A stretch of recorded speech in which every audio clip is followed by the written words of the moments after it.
Allah rəhmət eləsin, mərhum Seyyid Nemətullah Cəzairi Ənvarun Nü'maniyyə kitabında 11-ci səhifədə bu deyəcəyim hədisi yazmış. Bir gün Ağa Əmirülmömin əleyhissalam minbərdə səhabəyə üz tutaraq, insanlara üz tutaraq səslənir ki, səluni qəblə ən təfqiduni. Nə qədər məni əl üzdən verməmsiniz, mən sizin arozdan getməmişəm, nəyin barəsində istəyirsiniz, məndən soruşun. Bu sözü deyəndə bir nəfər aralarından bir kişi qalxır ayağa durur, heç kim tanımadığı, indi burada ola bilər eləmiz var ki, heç birimiz tanımırıq.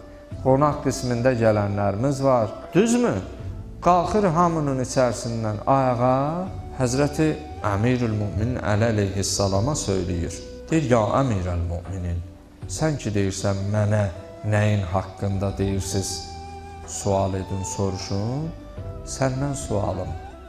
De görüm, Cənab-ı Cəbrail indi hal-hazırda hardadır? Deyə bilərsənmi ki, Cənab-ı Cəbrail hardadır? Mövla Əli bir asmana nəzər salır, bir yerə, sağa, sola, arxaya və qarşısına nəzər salanda qalə əntə Cəbrail aleyhissalam.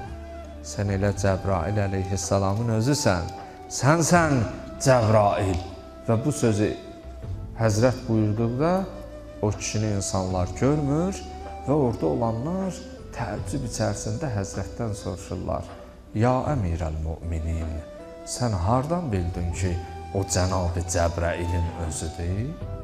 Burada mən asmana nəzər etdim, aləmin mələkuta nəzər etdim, o mələklər aləminə nəzər etdim, Cənab-ı Cəbraili orada görmədim.